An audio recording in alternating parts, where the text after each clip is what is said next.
Baik, Assalamualaikum warahmatullahi wabarakatuh dan salam sejahtera bagi kita semua.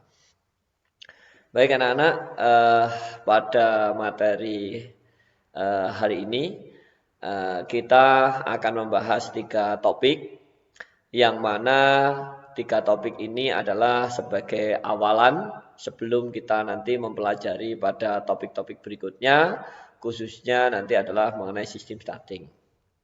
Nah, topik-topik ini ada 3 nanti di dalam materi ini, yaitu tentang teori magnet, teori elektromagnetik, dan prinsip dasar motor DC.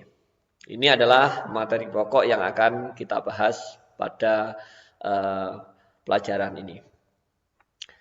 Target pembelajaran kita, yang jelas saya berharap nanti setelah selesai pembelajaran, siswa mampu menjelaskan sifat-sifat magnet, siswa mampu menjelaskan sifat-sifat elektromagnetik, dan siswa mampu menjelaskan prinsip dasar dari motor DC. Baik, kita masuki pada topik yang pertama, yaitu adalah magnet. Saya yakin kita semua tahu apa itu magnet. Yang jelas di sana nanti magnet itu secara garis besarnya nanti adalah terbagi menjadi 2, yaitu magnet permanen dan permanen. Nah, di sini di gambar ini adalah magnet permanen. Dan di dalam magnet permanen ataupun di dalam magnet pada prinsipnya itu adalah mempunyai kutub, yaitu kutub utara dan kutub selatan. Nah, sedangkan di dalam magnet itu bisa kita lihat sifatnya, jika sebuah magnet dapat bergerak bebas, maka akan selalu menunjukkan ke arah utara dan selatan. Makanya di bumi ini juga terdapat nanti adalah kutub utara dan kutub selatan. Kutub yang selalu menunjuk ke arah utara disebut kutub utara, sedangkan yang selalu menunjuk ke arah selatan disebut kutub selatan. Nah, ini saya tadi menjelaskan bahwasanya di dalam magnet nanti adalah ada kutub utara dan kutub selatan. Ini 2 hal ini adalah termasuk sifat dari magnet. Nah, selanjutnya sifat magnet berikutnya, jika kita mempunyai 2 buah magnet, yang tadi yang mana setiap magnet itu mempunyai kutub utara dan kutub selatan. Jika kita mempunyai 2 medan magnet atau magnet, bila 2 buah medan magnet dengan kutub yang sama didekatkan, maka akan saling tolak menolak. Contohnya utara dengan utara, selatan dengan selatan, maka dia akan tolak menolak. Ini adalah sifat dari magnet. Akan tetapi bila 2 buah medan magnet dengan kutub yang berbeda didekatkan, maka akan saling tarik menarik. Contohnya dari kutub utara dengan kutub selatan didekatkan, maka dia akan saling berdekatan. Gaya tarik menarik dan gaya tolak menolak ini disebut dengan gaya magnet. Jadi kutub magnet tadi di dalam magnet itu mempunyai gaya magnet nanti di sana. Nah, kita lihat lagi, bila serbuk besi ditabur di atas kaca dan sebuah magnet diletakkan di bawah kaca, maka serbuk besi akan membentuk formasi seperti gambar. Nah, ini adalah garis gaya magnet sebenarnya. Inilah akan kelihatan di dalam magnet itu akan terbentuk garis gaya magnet. Garis yang dibentuk oleh serbuk besi itu disebut gaya magnet atau magnetic flux. Magnetic flux selalu mulai dari kutub utara menuju kutub selatan. Jadi arah garis gaya magnet itu adalah arahnya dari utara menuju ke selatan. Jadi ini sifat-sifat dari sebuah magnet. Kita masuki ke subtopik yang berikutnya, yaitu elektromagnetik. Yang mana elektromagnetik ini adalah magnet buatan dengan memanfaatkan energi listrik. Ya, dengan memanfaatkan energi listrik. Kalau yang pertama tadi adalah magnet permanen. Ya, jadi magnet yang besi itu adalah sudah menjadi magnet. Nah, ini kita lihat. Jika selembar kertas, ini ada lembar kertas, kita tusuk pakai konduktor atau kawat penghantar atau apapun, dan pada kawat penghantar itu kita aliri listrik, dan jika di atas kertas ini sama seperti tadi kita taburi serbuk besi, maka serbuk besi ini akan membentuk lingkaran. Nah, berarti di sini membuktikan bahwasanya di sana juga akan terbentuk magnetic flux atau garis gaya magnet. Semakin mendekati titik pusat penghantar, maka lingkaran-lingkaran akan semakin rapat, yang menandakan bahwa medan magnetnya semakin kuat. Jadi, yang paling dekat dengan penghantar ini, itulah medan magnet yang paling kuat. Ya. Dan jika di atas kertas kita letakkan jarum, jarum tersebut akan menunjukkan arah magnetic flux-nya, arah medan magnetnya.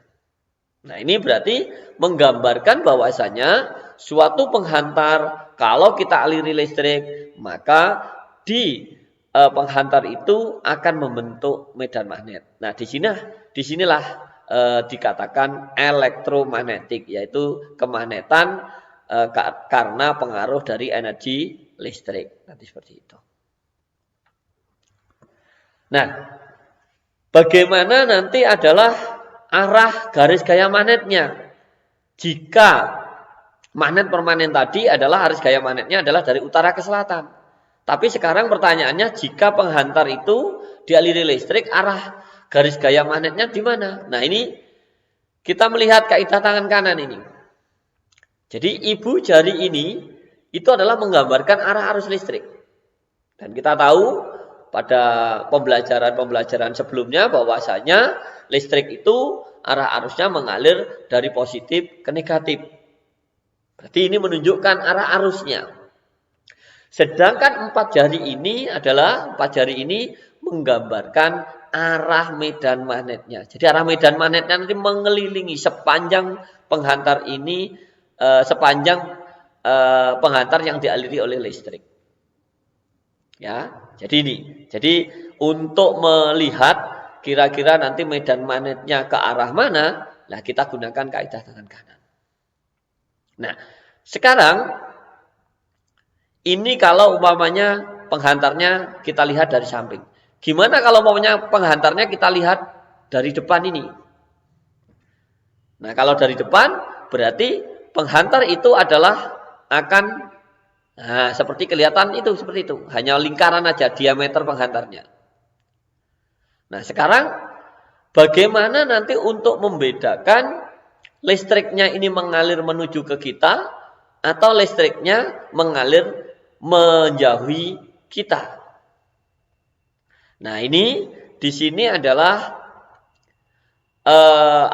di dalam gambar bisa Anda lihat. Kenapa di sana ada simbol silang dan titik? Nah, di sini adalah ini saya perbesar, seolah-olah ini adalah penampang penampang konduktornya. Ini ada tanda silang. Sedangkan di sini, ini saya perbesar juga, penampangnya ada titik.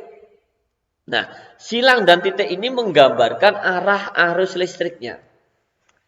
Jika silang itu adalah menggambarkan arah arusnya menjauhi kita. Berarti ke sana, menjauhi kita. Sedangkan tanda titik di sini menggambarkan arah arusnya mendekati kita, berarti menuju ke kita. Nah, kalau sudah tahu seperti itu, berarti nanti kita bisa menentukan arah medannya nanti kemana. Nah, ini contohnya. Oh, itu adalah menjauhi kita. Berarti arah medannya ke sana. Nah, mengelilingi. Ini arah medannya. Ya. Sedangkan yang ini menuju ke kita. Oh, berarti arah medannya adalah ke kiri. Nah ini. Nah, ini adalah teori elektromagnetik.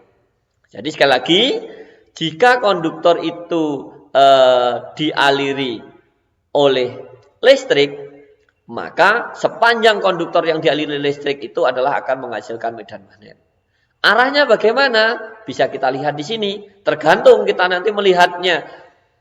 Umpamanya kita lihat penampangnya dari depan ini, oh ini adalah menjauhi kita, berarti arahnya kayak gini. Oh ini mendekati kita, arahnya ini. Jadi titik-titik yang di luar ini adalah menggambarkan arah medan magnet. Nah ini titik-titik ini. Nah ini yang di tengah-tengah ini adalah menggambarkan penampan konduktor yang dialiri listrik. Harusnya tadi sudah saya jelaskan, jika silang adalah menjauhi, tapi jika titik adalah mendekati kita. Oke. Nah, sekarang kita lanjut. Bagaimana nanti adalah jika konduktor itu kita lilitkan dalam sebuah inti besi, ya, di dalam konduktor. Kalau yang ini tadi, nah ini adalah konduktornya lurus, hanya lurus. Kita aliri. Sekarang konduktor itu kita lilitkan. Contohnya ini. Kita lilitkan. Nah, tujuannya apa? Kita lilitkan adalah tujuannya untuk memperkuat medan magnet. Tapi kalau panjang tadi, medan magnetnya akan kecil. Karena hanya mengelilingi sepanjang konduktor. Tapi kalau konduktor itu nanti kita lilitkan di dalam inti besi, maka di dalam inti besi ini adalah medan magnetnya semakin diperkuat. Dan juga untuk mempertegas arah medan magnetnya. Nah, bisa kita gambarkan di sini. Jika listriknya ini nanti adalah, ini ujung A, ini ujung B, lihat. Berarti kalau kita lihat di sana, ujung A ini adalah positif, ujung B ini menjadi negatif. Maka ini adalah listriknya. Nah, listriknya menuju ke sana. Nah, ini berarti menuju ke sini. Arah medannya gimana? Ya. Nah, bisa Anda perhatikan di sini. Oh, arah medannya adalah ke atas. Ya, ke atas. Nah, ini sedikit berbeda. Cara yang paling gampang, kalau kita nanti adalah ingin melihat arah garis gaya magnet pada lilitan yang pada kumparan yang dililitkan di sebuah inti atau melingkar seperti ini, bagaimana? Ini berarti seolah-olah penampang yang kelihatan ini, penampang ini kan ada dua, konduktor ini, konduktor yang saya centang ini berarti konduktor di depannya inti besi. Nah, ini yang saya centang-centang ini konduktor yang di depannya.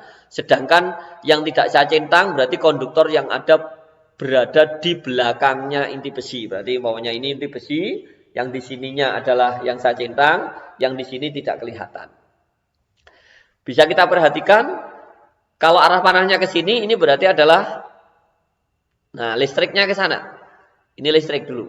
Berarti ini positif, ini negatif. Nah, kalau umpamanya kita lihat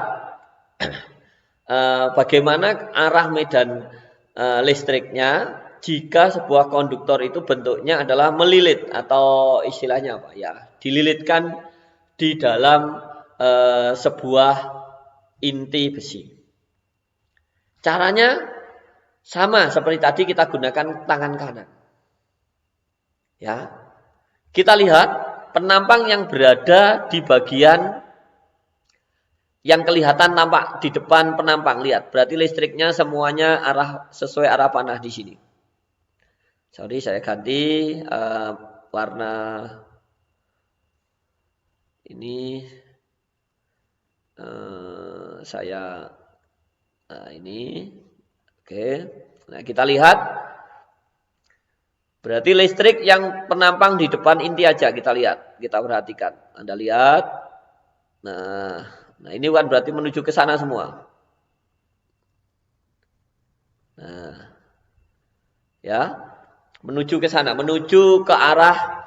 Berarti kalau dari sini ke arah kanan, sesuai dengan tanda panah. Ya. Nah, yang paling gampang untuk melihat garis gaya magnet atau arah garis gaya magnet jika kumparan itu dililitkan dalam sebuah inti besi tangan kanan. Bedanya nanti kita lihat. 4 jari ini adalah menggambarkan arah arusnya. Dan ibu jari menggambarkan arah medannya. Anda perhatikan. Satu penampang ini, kalau saya ambil di sini, ini berarti adalah penampangnya seperti ini. Nah, berarti listriknya menuju ke sana. Nah, listriknya menuju ke sana, tangannya. Lihat, ibu jarinya adalah ke atas. Nah, ini menggambarkan ibu jari ke atas. Ini untuk kumparan yang paling atas. Yang bawahnya lagi sama, bawahnya lagi sama, bawahnya lagi sama, bawahnya lagi. Berarti di sini adalah masing-masing dari kumparan itu akan saling memperkuat sehingga bisa kita tarik kesimpulan nanti arah garis gaya magnetnya ke atas seperti itu. Berarti di sini boleh dikatakan di sini menjadi utara, yang atas menjadi selatan. Cuma nanti bentuknya adalah seperti ini. Nah, melingkar seperti ini.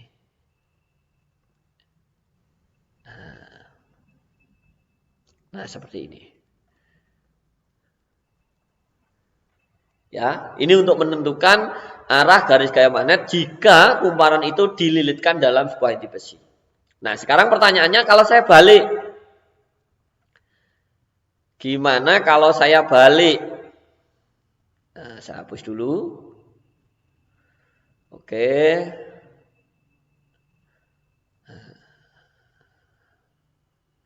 Saya balik. Yang bawah ini menjadi positif. Yang atas menjadi negatif. Berarti listriknya menuju ke sana. Nah, ini kita lihat. Kita balik.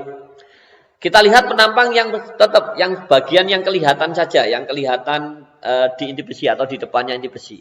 Berarti listriknya sekarang kebalikannya. Saya kasih tanda panah. Di sini. Oke, saya kasih tanda panah. Saya ambil satu contoh penampang yang ada di sini. Sama seperti tadi.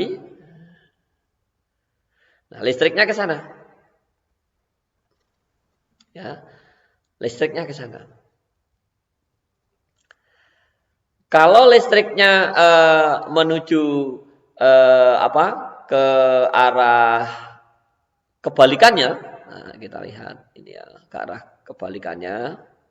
Nah, ini kita melihatnya, nah lihat. Keempat jari ini adalah listriknya sekarang adalah kayak yang tadinya ke kanan, kalau dari saya ini ke kanan. Ya, listriknya ke kanan sehingga garis gaya magnetnya ke atas. Sekarang saya balik. Listriknya ke kiri. Ya, ke kiri. Jadi kalau ini medan magnet, ini ke kiri ke sana. Gimana dengan arah medan magnetnya? Oh, sekarang ke bawah. Nah, sekarang ke bawah. Berarti ini medan magnetnya sekarang ke bawah. Berarti ini sekarang menjadi utara, ini menjadi selatan. Berarti apa yang kita bisa dapat kesimpulan pada gambar ini atau pada teori ini? Ternyata arah garis gaya magnet yang dibentuk oleh listrik, magnet yang dibentuk oleh listrik atau elektromagnetik sangat tergantung pada arah arus listriknya. Jadi arah medan sangat berpengaruh pada arah arus. Ya, jadi umpamanya arah arusnya kita balik, ya berarti arah medannya kebalik. Ya, tidak sama seperti arah medan magnet pada magnet yang permanen tadi. Berarti selamanya dia kalau kutub utara ya kutub utara di situ, selamanya kutub selatan ya kutub selatan di situ. Tapi kalau di sini elektromagnetik ini atau magnet yang dibentuk karena pengaruh aliran listrik, dia sangat tergantung pada arah aliran listrik. Nah, ini yang barusan kita sudah bahas. Jadi 4 jari ini menggambarkan arah arusnya dan jari tengah ini Ibu jari ini menggambarkan arah medannya. Itu jika kita pengen melihat atau untuk menggambarkan bagaimana arah medan jika konduktor itu kita lilitkan, bentuknya melilit dalam inti besi. Ya ini. Tapi kalau konduktor itu penampang konduktor itu hanya satu dan dia adalah lurus, tadi sudah dijelaskan di sini. Nah, ini. Beda ya. Jadi nanti tolong dipahami. Jadi ini untuk menggambarkan arah medan jika konduktornya itu hanya satu dan lurus, tapi jika itu dililitkan untuk mempermudah adalah seperti ini teorinya. Tetap pakai tangan kanan. Nah, sekarang adalah yang berikutnya gaya elektromagnetik. Apa maksudnya? Ternyata di sini nanti di dalam teori kemagnetan itu di awal tadi ada istilahnya kalau kutub utara dengan kutub utara akan tolak menolak, tapi utara dengan selatan akan tarik menarik. Nah ini juga kita lihat apa pengaruhnya dia jika dua hal ini nanti kita analogkan di sini. Ya ini. Ini percobaan yang pertama kita lihat. Saya mempunyai medan atau mempunyai magnet permanen. Jelas, magnet permanen tadi di sana akan ada garis gaya magnet. Di tengah-tengahnya akan saya kasih konduktor. Ya. Setelah itu konduktor ini akan saya aliri listrik. Apakah konduktor ini akan diam? Tidak ternyata. Konduktor ini akan bergerak. Ya, akan bergerak. Nah, ini ilustrasinya. Dia akan bergerak. Bergeraknya kemana? Ya tergantung ini. Arah medan yang dibentuk oleh konduktor berarti tergantung pada arah aliran listrik. Nah, yang paling gampang kita gambarkan nanti adalah dengan kaidah tangan kiri atau Fleming. Nah, kalau tadi tangan kanan, teori medan magnet, elektromagnetik, sekarang kaidah tangan kiri. Ya, gimana maksudnya? Jari telunjuk menggambarkan arah medan magnet. Arah medan magnet itu dari mana? Ini yang dibentuk oleh magnet permanen tadi. Ini jari telunjuk. Jari berarti ini tengah ya. Jari tengah menggambarkan arah arus listrik. Berarti yang mengalir di konduktor ini. Sedangkan ibu jari menggambarkan arah gerakan. Gerakan berarti menggambarkan konduktor ini apakah nanti ke depan atau ke belakang. Nah, ke depan atau ke belakang. Nah, sekarang kita lihat. Ini saya hapus dulu. Kita lihat percobaan di sini. Kita mempunyai medan magnet, ya, utara selatan. Berarti ini adalah garis gaya magnetnya ke atas. Ini digambarkan jari telunjuk ini. Ya, jari telunjuk. Setelah itu di dalamnya ada konduktor.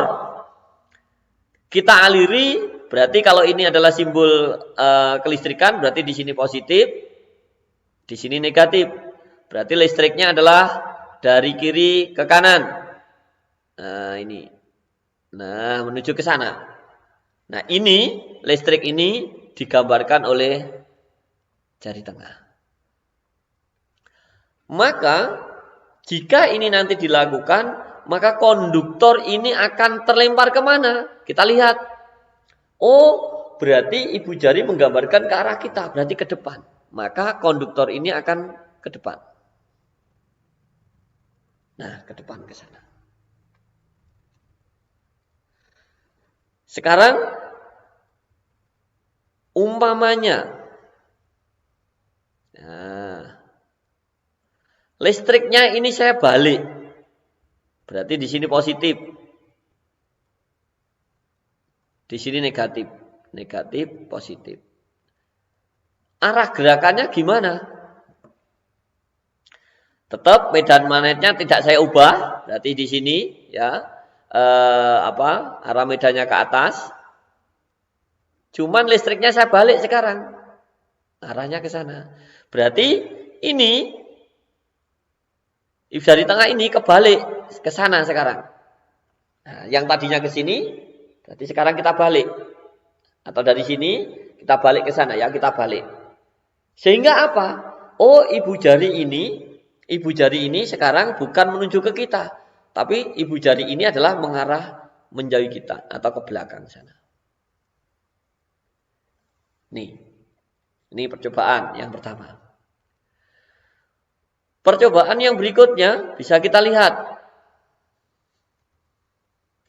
Tadi percobaan yang pertama arah listrik yang menuju konduktor kita balik. Sekarang listriknya tetap, cuman ada cumannya. Arah medan ini yang kita balik. Nah, sekarang arah medannya ke bawah. Berarti jari telunjuk ini ke bawah. Ke bawah. Ya, ke bawah. Jadi jari telunjuk ini ke bawah. Listriknya gimana? Kita buat tetap seperti yang percobaan yang pertama tadi. Berarti sini positif, di sini negatif. Berarti listriknya tetap arahnya ke sana. Berarti adalah, ini ya, ini agak sulit, ke sini, ya ke sini, ya. Sehingga apa? Kalau di awal tadi adalah arah gerakan konduktor dengan posisi di gambar tadi adalah menuju ke kita, sekarang magnetic flux-nya atau arah medan magnetnya saya balik, maka konduktor ini gerakannya akan ke dalam. Jika kita bandingkan pada uji coba yang pertama. Berarti kesimpulannya, arah gerakan dari konduktor ini tergantung pada satu, arah arus listrik. Saya hapus dulu. Nah, tergantung pada satu, arah arus listrik, dan yang kedua, arah medan magnet di sini. Ya, itu. Ini adalah gaya yang dihasilkan dari elektromagnetik. Sekarang kita lanjut. Nah, karena adanya gaya tadi, kita manfaatkan. Ini adalah teori dasar atau konsep dasar. Kita masuk ke sub pokok bahasan yang berikutnya, yaitu motor DC. Bagaimana toh motor itu kok bisa berputar? Kenapa kipas angin itu bisa berputar? Kenapa motor starter itu bisa berputar? Ya, motor wiper itu bisa berputar. Teorinya dari sini tadi. Teori ini kita bawa ke motor DC. Bagaimana maksudnya? Lihat di gambar. Jika saya mempunyai konduktor yang panjang, saya lengkungkan seperti ini. Di pinggir-pinggir ada magnet permanen. Utara, selatan. Dan di sini di ujung-ujung dari konduktor ini saya pasangkan ini namanya komutator. Komutator dan ini nanti ada brush. Brush ini yang nanti menghubungkan sumber energi listrik yang mau menuju ke konduktor ini. Ya, mau menuju konduktor. Nah, ini tadi akhirnya nanti kalau gambar seperti ini bisa kita lihat teori tangan kiri tadi. Setelah dipasang konduktor armatur, ini istilahnya nanti armatur ya yang di dalam ini, yang dapat berputar secara bebas di dalam bidang magnet, terdapat komutator untuk mensuplai arus. Nah, ini komutator itu yang ini. Awas Anda lihat, ini adalah putus ya komutatornya. Arus. Brush yang melakukan kontak dengan komutator untuk mensuplai arus ke konduktor. Sebuah gaya dihasilkan dengan arah sesuai dengan kaidah tangan kiri atau Fleming. Nah, ini pada saat ini nanti adalah umpamanya dilakukan ini positif ya, ini negatif, maka bisa dilihat ini listriknya menuju ke sini. Nah, ini lihat, ini simulasinya kita lihat gambar bagian kanan, maka konduktor ini seolah-olah yang bagian kiri, ini umpamanya saya kasih ujung A gitu aja. Ini ujung A. Ini ujung B. Berarti di sini nanti ujung A, ujung B. Maka ujung A seolah-olah akan terlempar ke bawah dan ujung B ini akan terlempar ke atas. Nah, bayangkan kalau konduktor ini saya kasih poros di sini. Maka poros ini akan berputar ke kiri. Bagaimana langkah selanjutnya? Berarti ini nanti yang B ini akan berubah di sini. Ini saya tulis nanti B aksen.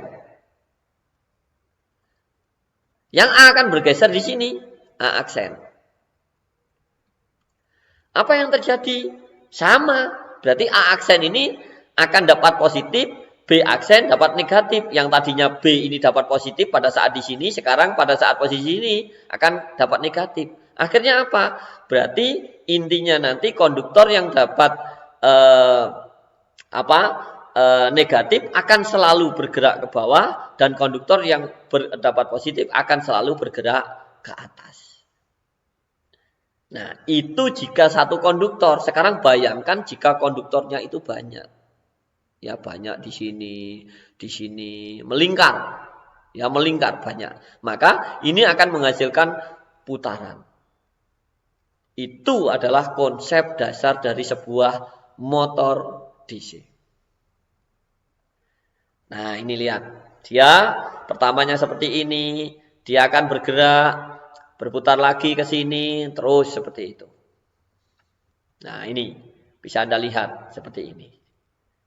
Nah, ini coba kita lihat videonya. Nah, ini. Nah, ini bisa kita lihat, ini adalah kenapa motor-motor ini bisa berputar. Nah, ini adalah memanfaatkan motor DC ya. Nah, nanti konsep dasarnya bisa kita lihat. Nah, ini yang saya katakan tadi. Kalau tadi adalah satu konduktor saja, ujung A, ujung B. Sekarang lihat, ujung A, B, C, D, E, F, G, seterusnya. Dan ini komutator tadi yang saya jelaskan. Dan ini adalah brush. Brush ini sifatnya atau fungsinya dia mengalirkan listrik yang mau menuju ke ini konduktor atau biasanya nanti kalau di dalam motor DC itu armaturnya. Dan ini adalah magnet permanennya yang membentuk kutub tadi di sana. Kita lihat, kita lanjut. Nah, ini perhatikan. Nah, ini jika listrik tadi, nah ini kita lihat. Nah, oke, kita lihat ya. Oke, saya percepat aja. Nah, ini jika contohnya kita mempunyai baterai, ada lampu, maka lampu menyala. Ini pemanfaatkan energi listrik aja.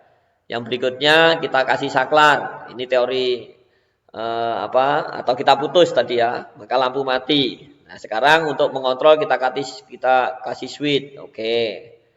Nah, ini bisa kita lihat. Oke, saya percepat aja. Nah, sekarang medan magnet tadi teorinya jika ada utara selatan, utara dia tolak menolak, utara selatan dia tadi tarik menarik. Nah, sekarang seperti ini. Ini teori medan tadi yang di awal tadi yang sudah kita bahas. Oke, saya percepat. Nah, ini lihat. Nah, tolak menolak.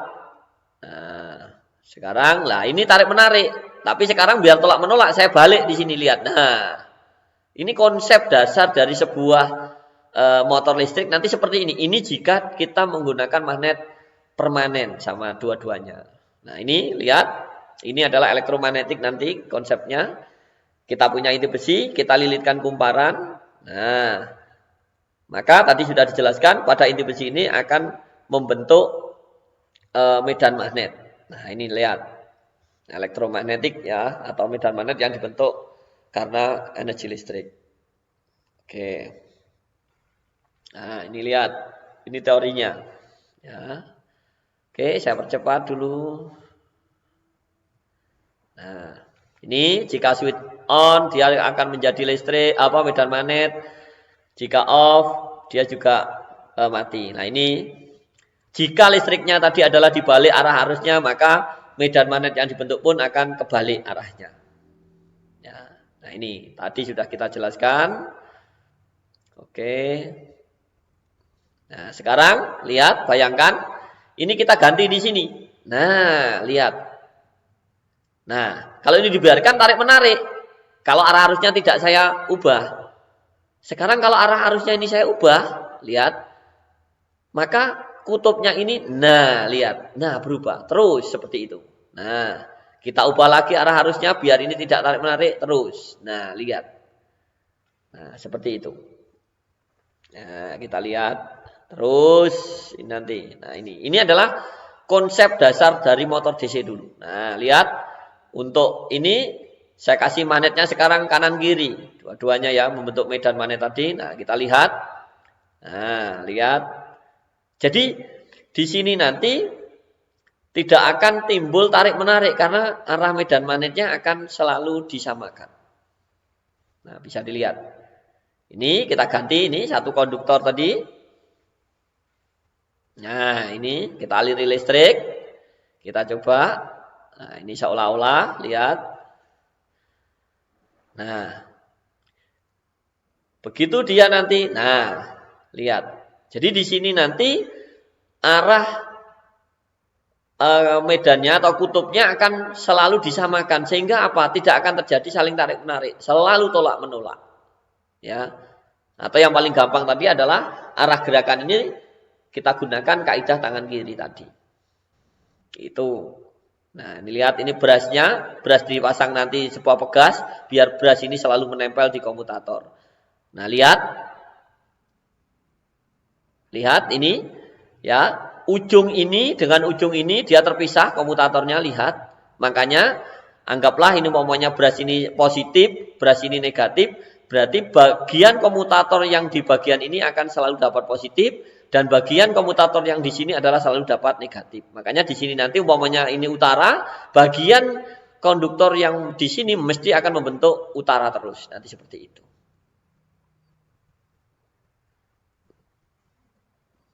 Nah, kita lihat. Nah, ini lihat. Dia akan putus. Ya, gantian sekarang. Konduktor mana yang dapat positif umpamanya? Tadinya konduktor yang ujung A, sekarang ujung B. Sekarang ujungnya A dapat negatif. Nah, seperti itu. Nah, kita lihat. Nah, ini yang paling kelihatan, bisa dilihat. Nah, lihat. Pertamanya adalah, nah begitu dia di sini, ujung ini gantian. Nah, kebalikannya. Begitu kebalikannya berarti arah medan magnet yang ada di konduktor ini juga akan berubah. Ya, ini lihat.